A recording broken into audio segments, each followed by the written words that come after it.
Hello दोस्तों, मैं स्वागत करता हूं आपका हमारे यूट्यूब चैनल पर। तो आज की जो क्लास है वो छात्रावास अधीक्षक के लिए बाल विकास की क्लास नंबर 2 है। कल हमने शिक्षा मनोविज्ञान के संदर्भ में एमसीक्यू प्रश्नों का अवलोकन किया था। तो 4 टॉपिक में से जो दूसरा टॉपिक है हमारा छात्रावास में, वो जो टॉपिक है हमारा वो दूसरा टॉपिक है बुद्धि एवं व्यक्तित्व की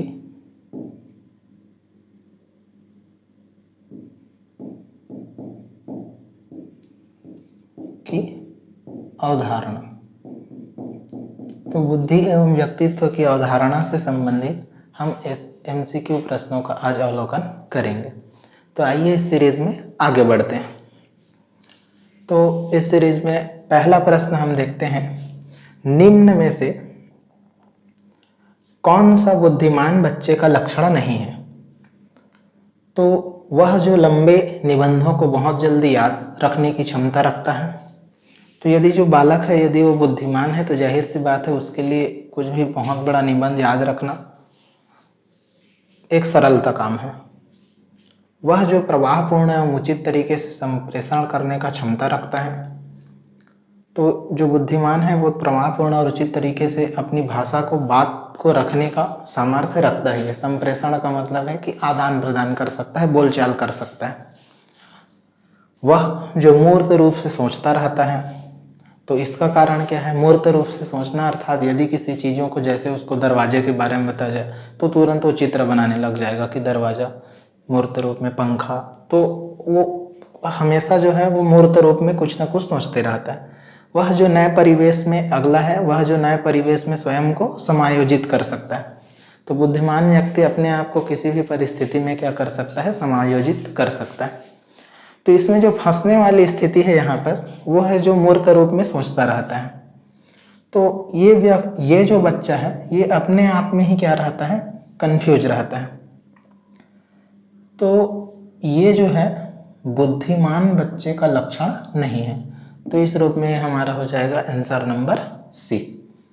आइए दूसरे प्रश्न की ओर आगे बढ़ते हैं। तो हमारा जो दूसरा प्रश्न है,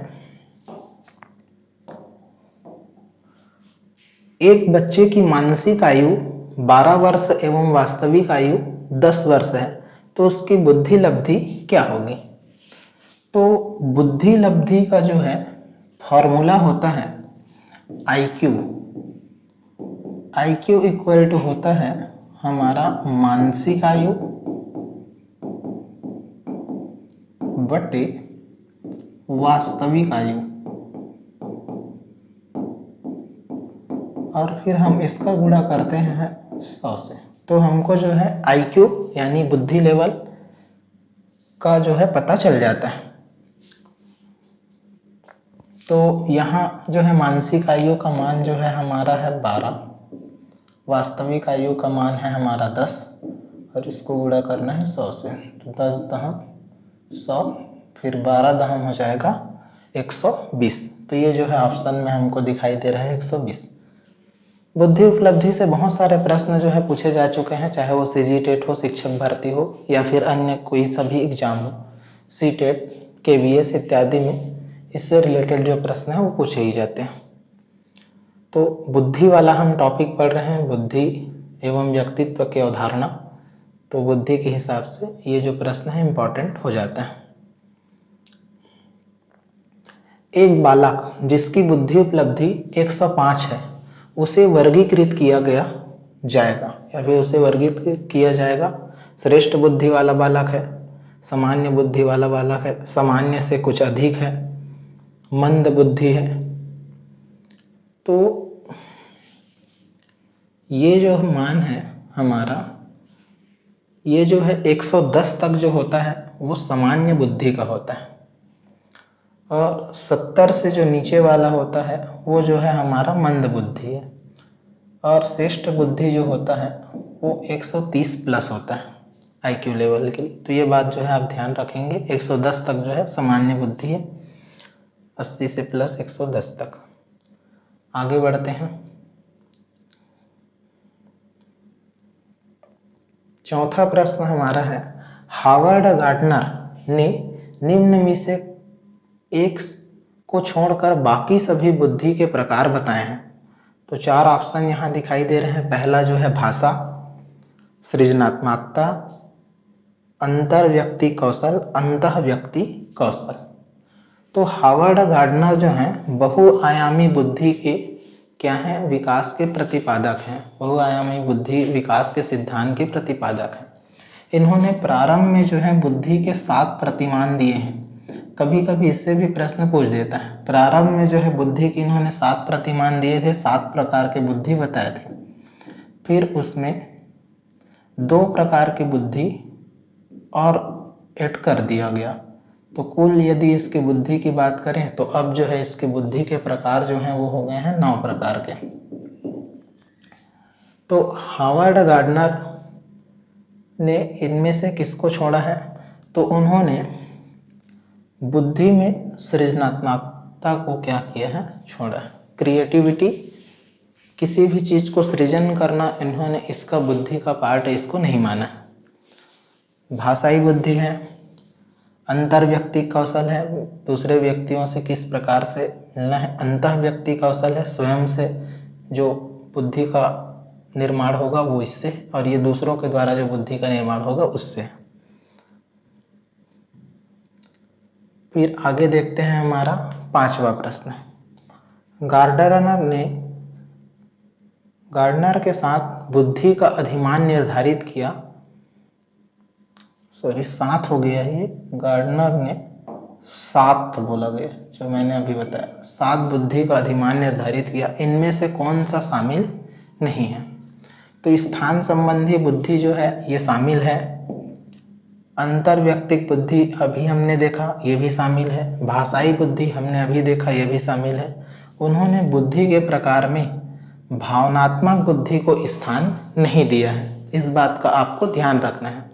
भावना में बह जाना अपने आप में एक मूर्खता होती है, इस कारण से जो है भावनात्मक बुद्धि हमारा जो है क्या हो जाएगा, इस प्रश्न का आंसर हो जाएगा। इसको उसने स्थान नहीं दिया। आगे बढ़ते हैं। बुद्धि के संबंध में सही कथन क्या है। पहला, समायोजन करने की क्षमता का नाम बुद्धि है। समायोजन करने की क्षमता का नाम बुद्धि। सीखने की क्षमता का नाम बुद्धि है। संक्षिप्त तार्किकता की क्षमता का नाम बुद्धि है। उपरोक्त सभी। तो बुद्धि के संबंध में तीनों कथन जो है सही लग रहे हैं, अतः इसका जो आंसर हो जाएगा वो हमारा हो जाएगा उपरोक्त सभी। संक्षिप्त तार्किकता का मतलब है कि आप किसी भी चीज में तर्क करने के लिए संक्षिप्त क्षमता रखते हैं, कुछ सीमित। सीखने की क्षमता का नाम तो बुद्धि होगा ही। समायोजन करने की क्षमता यदि आप में है, तो अभी हमने पढ़ा कि जो बुद्धिमान व्यक्ति है उसमें समायोजन करने की क्षमता पाई जाती है। तो ये तीनों जो है अपने आप में बुद्धि के संबंध में सही है, अतः उपरोक्त सभी इसका आंसर हो जाएगा। आगे देखते हैं, निम्न सिद्धांतों में से कौन बच्चों के बौद्धिक विकास के 4 चरणों संवेदी चालक, पूर्व परिचालन, सुदृढ़ परिचालन और औपचारिक परिचालन को चिन्हित करता है। तो 4 परिचालन जो है, संवेदी, एरिक्सन का मनोसामाजिक विकास का सिद्धांत, तो ये तो हो ही नहीं सकता। प्राइवेट का मानसिक विकास सिद्धांत। तीसरा है जीन पियाजे का संज्ञानात्मक विकास सिद्धांत और कोहल वर्ग का नैतिक विकास का सिद्धांत। तो निम्न सिद्धांतों में भौतिक विकास के 4 सिद्धांत जो हैं, तो जहाँ संवेदी की बात आती है तो यहाँ पर ध्यान रखना है, संवेदनशील और संज्ञानात्मक जो है एक दूसरे से संबंधित हैं। तो जीन पियाजे जो हैं जाने माने वैज्ञानिक हैं बाल विकास के क्षेत्र में, इन्होंने क्या किया है, बुद्धि को 4 प्रतिमानों के रूप में बांटकर इसका विश्लेषण किया। ये चीजें आपको याद रखनी होंगी। अगला प्रश्न देखते हैं 8वां। कौन सा विकास सिद्धांत सामान्य बुद्धि G और विशिष्ट बुद्धि S तो जी का मतलब है यहाँ जनरल इंटेलिजेंस, सामान्य बुद्धि। एस का मतलब है यहाँ पर स्पेशल इंटेलिजेंस, विशिष्ट बुद्धि। एस कारक और जी कारक इसको भी बोला जाता है, इस बात का आप ध्यान रखेंगे। सामान्य बुद्धि जी, तो इसी को जी कारक भी बोलते हैं। विशिष्ट बुद्धि एस, स्पेसिबल इंटेलिजेंस, या फिर इसको बोल सकते हैं हम एस कारक। तो किसकी उपस्थिति का समर्थन करता है? नियम प्रतिकूल सिद्धांत, गिलफोर्ड के बुद्धि का सिद्धांत, स्पीयरमैन का द्विखंड सिद्धांत और वर्नोन का पदानुक्रम सिद्धांत। तो जहां भी एस कारक और जी कारक की बात करेगा तो द्विखंड है, मतलब दो खंड है बुद्धि के, और इसको दिया है जो वो स्पीयरमैन ने दिया। बुद्धि के सिद्धांत में इसका विशेष महत्व है। दो ही कारक हैं, कभी कभी एस को पूछ देता है, एस का मतलब क्या है, तो स्पेशल इंटेलिजेंस, उसको समझना है विशिष्ट बुद्धि। कभी जी को पूछ देता है तो उसको समझना है सामान्य बुद्धि, जनरल इंटेलिजेंस। ये दोनों भी है, अलग अलग प्रश्न भी पूछे जा चुके हैं। फिर अगला देखते हैं, 9वां प्रश्न। रमेश और अंकित की समान बुद्धि लब्धि 120 है। रमेश अंकित से 2 वर्ष छोटा है। यदि अंकित की आयु 12 वर्ष हो तो रमेश की मानसिक आयु कितनी होगी? तो रमेश और अंकित की जो आईक्यू लेवल है वो हमको दिया है बुद्धि उपलब्धि, इसका मतलब कितना, 120। तो दोनों की समान है, 120 120 वाले हैं। रमेश अंकित से 2 वर्ष छोटा है और अंकित की आयु कितनी है, तो 12। तो यदि अंकित की आयु 12 है तो उस कंडीशन में रमेश की जो आयु होगी, वास्तविक आयु, वो कितनी होगी, 10 होगी। तो हमको रमेश की मानसिक आयु ज्ञात करनी है। तो अभी हमने फॉर्मूला पढ़ा, IQ बराबर होता है हमारा मानसिक आयु बटे वास्तविक आयु गुणा 100। ये हमारा जो है फॉर्मूला होता है। तो IQ का यदि हम मान रखें यहाँ तो 120, मानसिक आयु तो हमको ज्ञात करना ही है।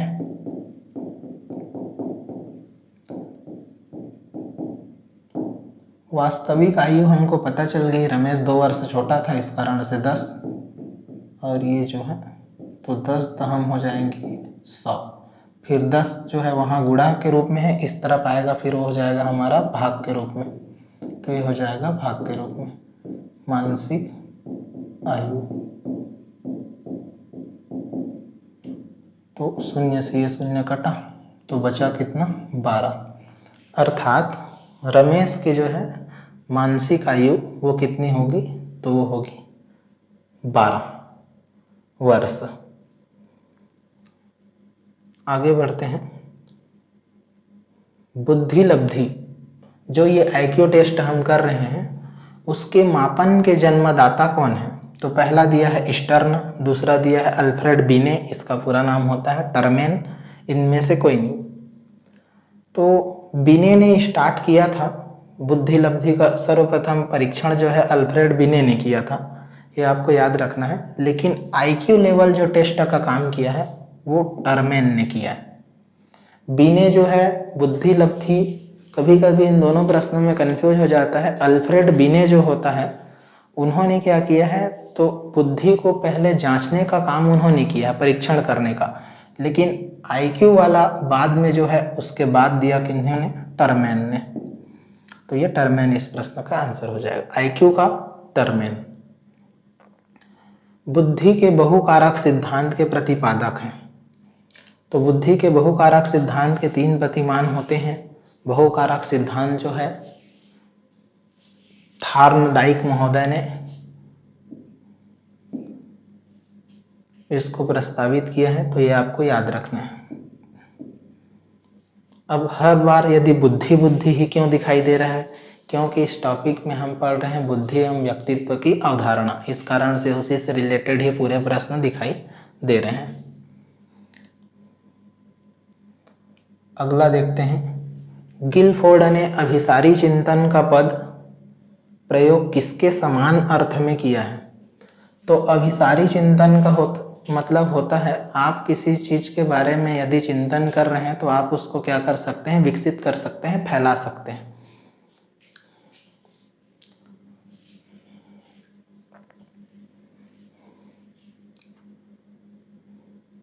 तो किसके समान अर्थ में किया जा सकता है, बुद्धि, सृजनात्मकता, बुद्धि एवं सृजनात्मक। तो अभिसारी चिंतन का उपयोग जो है इन्होंने बौद्धिक योग्यता के संदर्भ में किया है।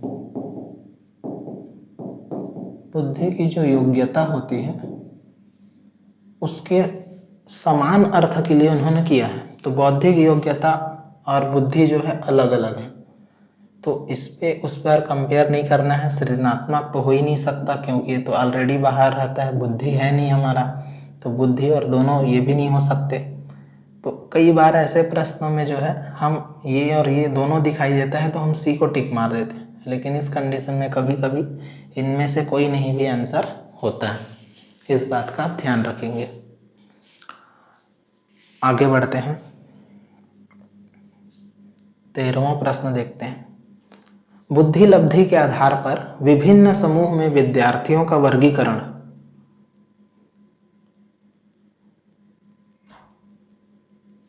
उनकी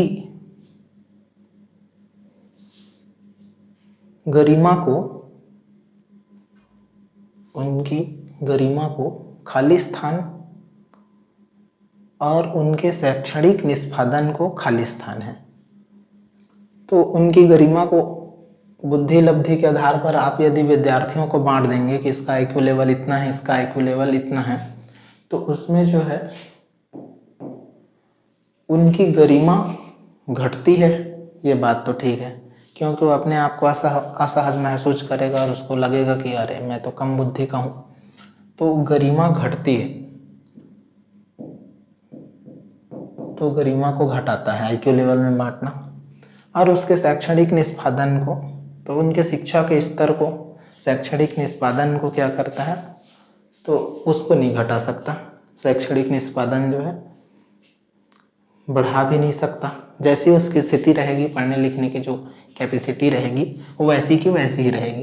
तो यहाँ पर जो आएगा ये प्रभावित नहीं करता है, तो ये हमारा आंसर नंबर हो जाएगा बी। IQ लेवल में बांटना क्या करेगा, उन विद्यार्थियों के वर्गीकरण को गरिमा को जो है घटाएगा और उनके शैक्षणिक निष्पादन को अप्रभावित रखेगा। आगे बढ़ते हैं फिर, भाटिया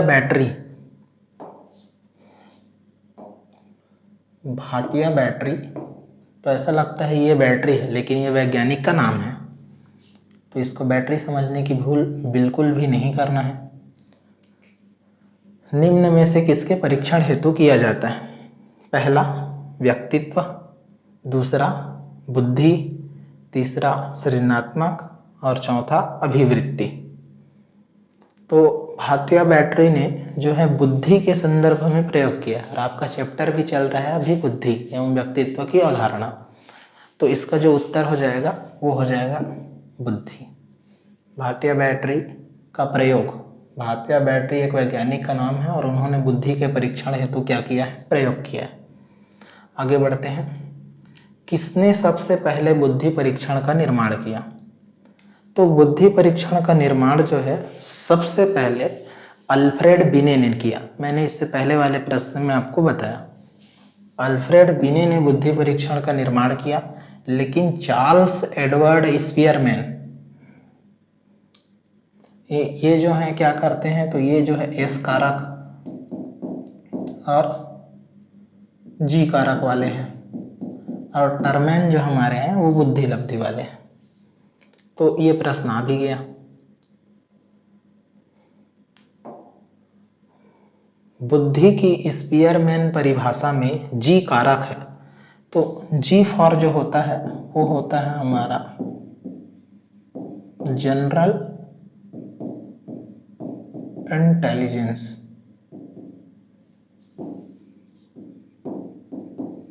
सामान्य बुद्धि। S यदि आता तो वो हो जाता हमारा विशिष्ट बुद्धि। निम्न में से कौन बुद्धि का सिद्धांत नहीं है?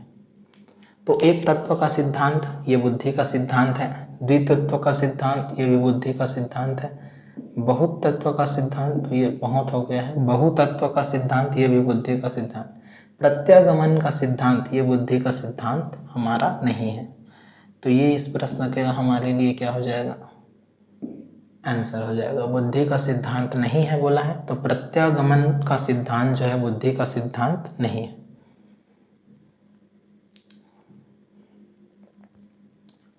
फिर अगला देखते हैं एकाधिक बुद्धिमानी का सिद्धांत, एक से अधिक बुद्धिमानी वाला सिद्धांत। एकाधिक बुद्धिमानी का सिद्धांत कहता है कि बुद्धि तेजी से बढ़ाई जा सकती है, बुद्धि को तेजी से बढ़ाया जा सकता है, क्या इसका कथन है। दूसरा, बुद्धि कई प्रकार की हो सकती है, पेपर पेंसिल परीक्षण सहायक नहीं है, प्रभावी अध्यापन के द्वारा बुद्धि बढ़ाई जा सकती है।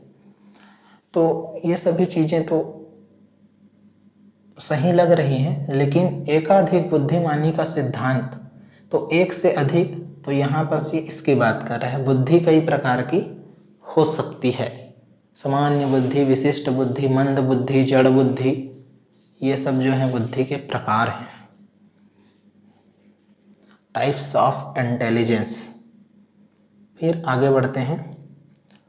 हावर्ड गार्डनर के सिद्धांत के अनुसार एक कक्षा में तरह तरह की अध्यापन रणनीतियों का इस्तेमाल होना जरूरी है, क्योंकि यह बहु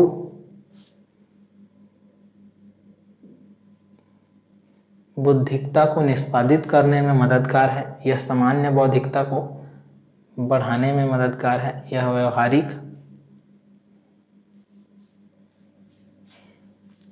व्यवहारिक बुद्धि को बढ़ाने में मददगार है, यह तर्क विद्यार्थी बनाने में मददगार है।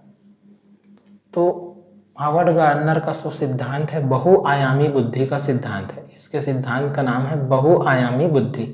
तो यह जो है बहुबुद्धिकता को निष्पादित करने में मददगार है। यदि तरह तरह के आप अध्यापन की रणनीति अपनाते हैं तो बहुआयामी बुद्धि का इससे क्या हो, उसके लिए मददगार होगा। बहुविध बुद्धि सिद्धांत के अनुसार सभी प्रकार के पशुओं, खनिजों और पेड़ पौधों को पहचान और वर्गीकृत करने की योग्यता कहलाती है।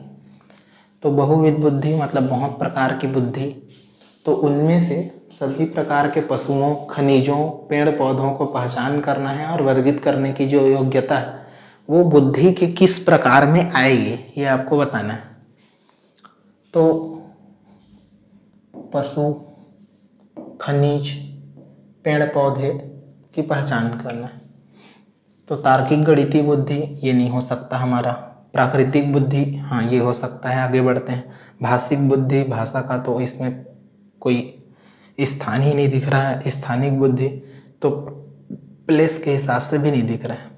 तो पशु, पक्षी, खनिज ये सब क्या है, तो प्राकृतिक तत्व है। तो ये जो बुद्धि का प्रकार हो जाएगा ये हमारा हो जाएगा नेचुरल इंटेलिजेंस, प्राकृतिक बुद्धि। फिर आगे बढ़ते हैं। अधिकांश व्यक्तियों की बुद्धि औसत होती है, बहुत कम लोग प्रतिभा संपन्न होते हैं और बहुत कम व्यक्ति मंद बुद्धि के होते हैं। यह कथन किस सिद्धांत पर आधारित है? तो अधिकांश व्यक्ति की बुद्धि एवरेज होती है, औसत होती है। फिर जो है बहुत कम लोग प्रतिभा संपन्न होते हैं, ये बात जरूर सही है। बहुत कम ही लोग होते हैं जिनको पहले से ही प्रतिभा मिली है, जन्मजात प्रतिभा होती है उन बालकों में। बहुत कम व्यक्ति मंद बुद्धि के होते हैं, तो ये भी बात सही है। यदि आप मंद बुद्धि खोजने के लिए निकलें तो आपको बहुत कम मिलेगा, एवरेज वाले जो होते हैं वो सबसे अधिक होते हैं। तो यह कथन किस पर आधारित है ये आपको बताना है। पहला, बुद्धि और जाति विभिन्नताओं, तो बुद्धि और जाति के विभिन्नता के सिद्धांत पर आधारित है। दूसरा बुद्धि के वितरण, तीसरा बुद्धि की वृद्धि, चौथा बुद्धि और लैंगिक विभिन्नता। किस कारण से ऐसा हो सकता है, किस सिद्धांत पर आधारित है? तो हम यहाँ पर क्या कर रहे हैं, हम यहाँ पर बुद्धि के हिसाब से बांट रहे हैं। अधिकांश व्यक्ति मतलब बहुत सारे लोग की बुद्धि औसत होती है, कम लोगों प्रतिभा संपन्न होते हैं और बहुत कम जो होते हैं मंद बुद्धि के होते हैं। तो यहाँ पर हम जो है बुद्धि के हिसाब से व्यक्तियों को बांटने का काम कर रहे हैं। तो वितरण जो है, बुद्धि के वितरण का सिद्धांत, इसका क्या हो जाएगा, हमारा आंसर हो जाएगा। आगे बढ़ते हैं। बुद्धि और सृजनात्मक में किस प्रकार का सहसंबंध पाया जाता है? सृजनात्मक का मतलब होता है सृजन करने योग्य,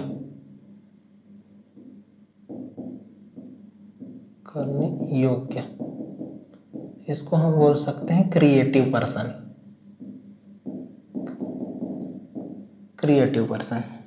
तो जिसकी बुद्धि होगी वो सृजन करने में ऑटोमेटिक क्या होगा, संपन्न होगा पहले से। तो बुद्धि और सृजनात्मक में किस प्रकार का सहसंबंध है, मतलब किस प्रकार का संबंध पाया जाता है? यदि बुद्धि है तो उसमें सृजन करने योग्य जो है पहले से क्या है, प्रतिभा होगी। तो बुद्धि और सृजन मिल रहे हैं, तो इसके मध्य जो संबंध है हमारा, वो संबंध है धनात्मक संबंध। ऋणात्मक शून्य हो ही नहीं सकता और ये सभी तो हो ही नहीं सकते एक साथ।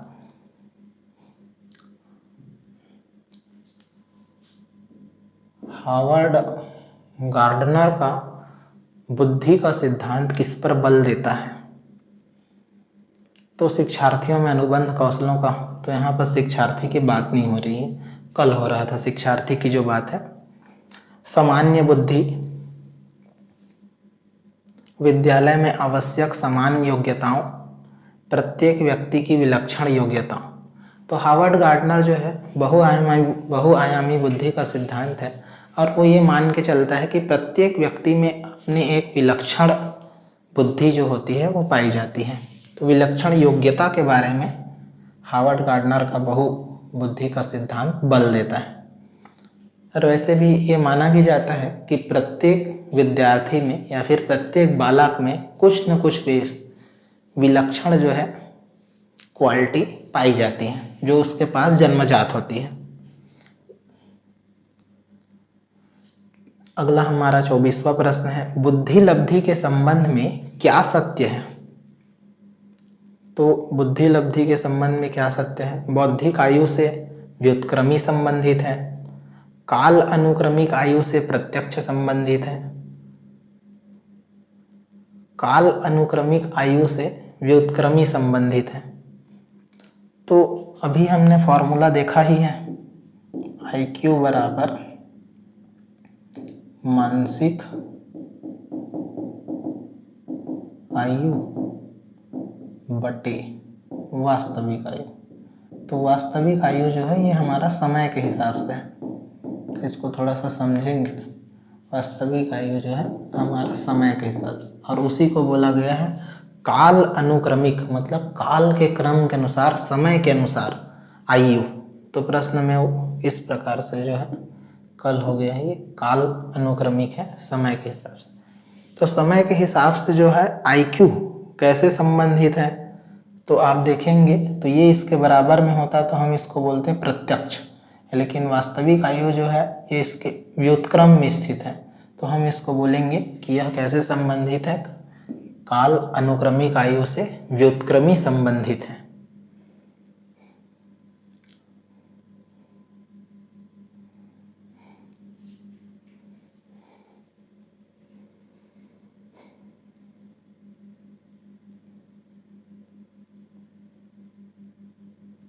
बुद्धि का तरल म्यूजिक मॉडल किसने दिया था?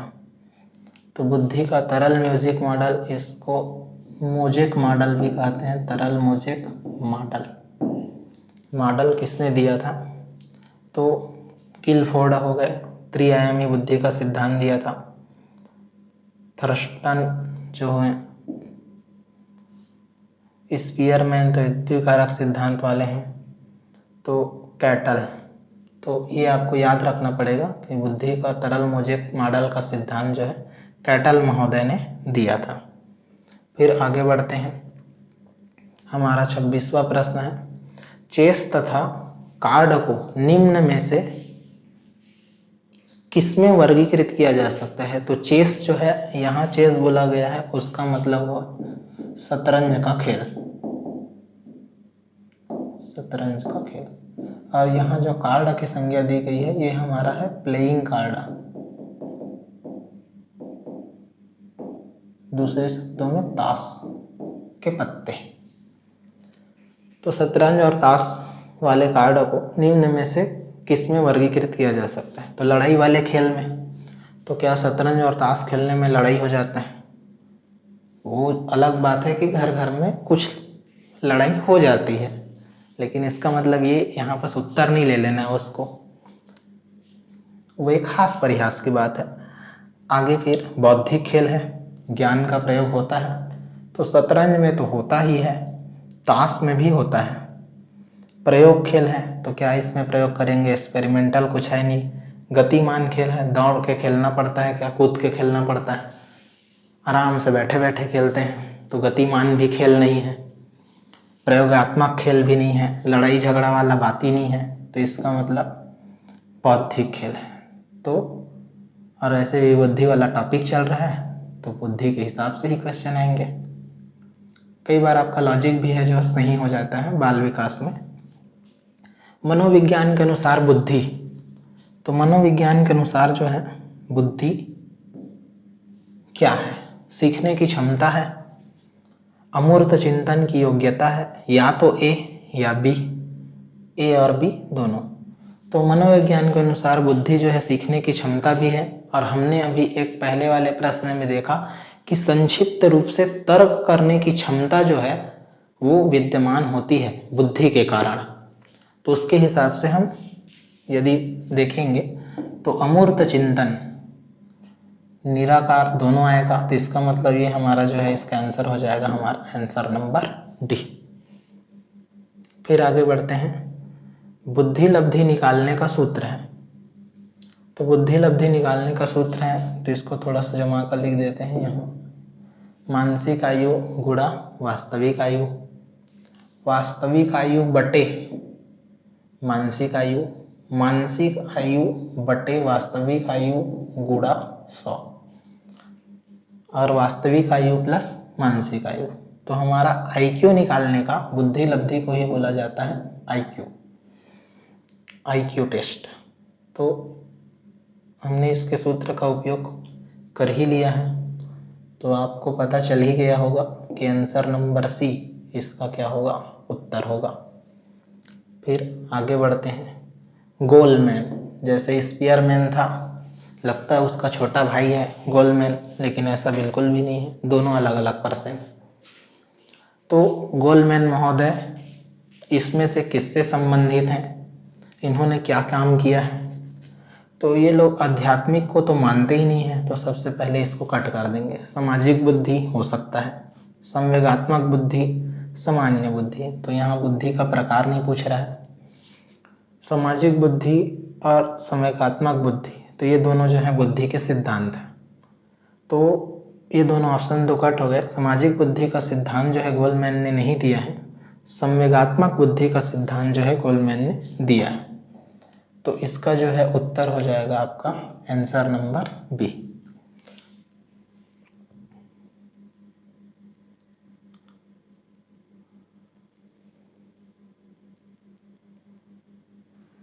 बच्चे क्या हैं? तो आपको 4 ऑप्शन दिए गए हैं बच्चों के बारे में। बच्चे जिज्ञासु प्राणी होते हैं जो अपने चारों ओर के जगत को खोजने के लिए अपने ही तर्कों और क्षमताओं का उपयोग करते हैं। दूसरा, चिंतन में वयस्कों की भांति ही होते हैं, जैसे जैसे बड़े होते हैं उनके चिंतन के गुणों में गुणात्मक वृद्धि होती है। तो चिंतन में वयस्कों की भांति बच्चे हो सकते हैं क्या? नहीं हो सकते। जो वयस्क है उसके चिंतन करने की जो लेवल होगी वो बच्चों से कई गुना अधिक होगी। खाली बर्तन के समान होते हैं जिसमें बड़ों के द्वारा दिया गया ज्ञान भरा जाता है। तो बच्चों में पूर्व ज्ञान भी वातावरण के हिसाब से आ जाता है और वो कुछ कुछ नॉलेज भी पहले से सीख जाते हैं। तो ये खाली बर्तन यदि बोला जाए तो ये जो है गलत बात हो जाएगा। फिर चौथा वाला एकदम खतरनाक आंसर दिया है, निष्क्रिय जीव होते हैं। बच्चे निष्क्रिय जीव होंगे तो मर जाएंगे बेचारे, तो ऐसा तो बिल्कुल भी नहीं हो सकता। जो प्रदत्त सूचना को ज्यों की त्यों प्रतिलिपि के रूप में प्रस्तुत करते हैं। ऑप्शन में बड़ा खतरनाक दे देता है, तो बीच बीच में क्या करना पड़ेगा। तो बच्चे जो होते हैं जिज्ञासु प्राणी होते हैं, ये इसमें का क्या हो जाएगा, हमारा आंसर हो जाएगा। जो आसपास के अपने चारों चीज़ों को देखते हैं, जब बच्चा जो है देखता है तो उसके मन में जानने की इच्छा होती है कि ये सभी चीज़ें क्या है, किस प्रकार से है, उसी को बोला जाता है जिज्ञासा। तो जिज्ञासु प्राणी हैं बच्चे जो हैं, कुछ भी चीज़ देखते हैं तो उसके बारे में उनको जानने की इच्छा होती है, आसपास की चीज़ों को देखकर तर्क करने या चिंतन करने का प्रयास करते हैं। तो आंसर नंबर ए इसका क्या हो जाएगा, उत्तर हो जाएगा। फिर अगला जो प्रश्न है हमारा वो है 31वां, बुद्धि के बारे में निम्नलिखित में से कौन सा कथन सर्वाधिक उपयुक्त है। तो बुद्धि के बारे में निम्नलिखित में से कौन सा कथन सर्वाधिक उपयुक्त है। बुद्धि मूलभूत रूप से स्नायु तंत्र संबंधी कार्य प्रणाली है। उदाहरण पराक्रम की गति, संवेदी विभेद। तो स्नायु तंत्र संबंधी कार्य प्रणाली है बुद्धि, ये बोल रहा है। तो ये भी कथन सही है, लेकिन हमको प्रश्न को पढ़ना होता है। सर्वाधिक उपयुक्त की बात किया है, ये भी कथन गलत नहीं है, सही है। बुद्धि विद्यालय में अच्छा प्रदर्शन करने की योग्यता है, तो ये भी सही बात है। बुद्धि यदि आप में है तो आप विद्यालय में अच्छा प्रदर्शन कर सकते हैं, लेकिन आपको सर्वाधिक उपयुक्त कथन की तलाश करनी है। बुद्धि बहुआयामी है, बुद्धि बहुत सारे आयामों से है इसको, और इसमें कई पहलू निहित हैं। तो बुद्धि का बहुआयामी सिद्धांत, तो बुद्धि के जो है महिमा को वर्णित करता है। 9 प्रकार के बुद्धि इन्होंने बताए हैं, स्थान से लेके हर चीज, तो इसके कई पहलू निहित हैं। तो ये बात जो है ठीक लग रहा है। आगे बढ़ते हैं। बुद्धि को केवल मानकीकृत बुद्धि लब्धि परीक्षणों के, तो केवल की बात कर रहे हैं, तो केवल तो हो ही नहीं सकता। बुद्धि को केवल बोल देंगे तो इसका अर्थ जो है संक्षिप्त हो जाता है, सिकुड़ जाता है, तो ये हमको जो है नहीं करना है। विश्वसनीय रूप से निर्धारित किया जा सकता है, तो किया जा सकता है, लेकिन केवल की बात नहीं है। तो यहाँ पर बेस्ट जो हमको लग रहा है आंसर, वो हमारा क्या हो जाएगा, आंसर नंबर सी। बुद्धि जो है बहुआयामी है और इसमें कई पहलू जो है निहित है। बुद्धि के बहुआयामी सिद्धांत में देखेंगे तो आप 9 पहलू निहित हैं। हावर्ड गार्डनर महोदय ने बुद्धि का बहुआयामी सिद्धांत दिया है। बुद्धि के संदर्भ में बहुत ही फेमस बाल मनोवैज्ञानिक है। अगला जो है हमारा आज का अंतिम प्रश्न, विकास के किस अवस्था में बुद्धि का सर्वाधिक विकास होता है। विकास के किस अवस्था में बुद्धि का सर्वाधिक विकास होता है। तो बाल्यावस्था में ज़्यादा बुद्धि आती है बच्चे में, कि शैशवावस्था में, कि किशोरावस्था में, कि प्रौढ़ावस्था में। तो बाल्यावस्था तो बचपन का काल है, तो कम बुद्धि रहती है। शैशवावस्था जन्म से 2 वर्ष तक रहती है, तो 2 वर्ष के बालक में क्या ही बुद्धि का विकास हो पाएगा। किशोरावस्था तो ये जो है जवानी की अवस्था होती है, और फिर ये जो है प्रौढ़ावस्था। तो प्रौढ़ावस्था जो है जवानी क्रॉस करने के बाद हमको मिलती है। तो ये बुजुर्ग हो जाते हैं, तो बुजुर्ग में ऐसा बोला जाता है कि बुढ़ापा बचपन का पुनरागमन होता है, तो उसमें जो है बुद्धि ठीक से काम नहीं करनी पड़ती। इसका मतलब यदि जो है कोई बालक युवावस्था में है, किशोरावस्था में है, तो उसमें बुद्धि का विकास सर्वाधिक होगा। यही जो समय होता है जिसमें व्यक्ति की मैच्योरिटी भी आती है और बुद्धि का विकास होता है। ऐसा बोला जाता है, जिस ओर जवानी चलती है उस ओर जमाना चलता है।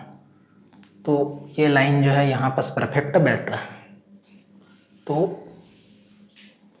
व्यक्ति जैसे जवान होता है उसमें बुद्धि का विकास उतनी ही अच्छे तरीके से होता है। तो इस बात का आपको ध्यान रखना है। तो आज के क्लास में इतना ही। ये हमारा हो गया छात्रावास का दूसरा टॉपिक।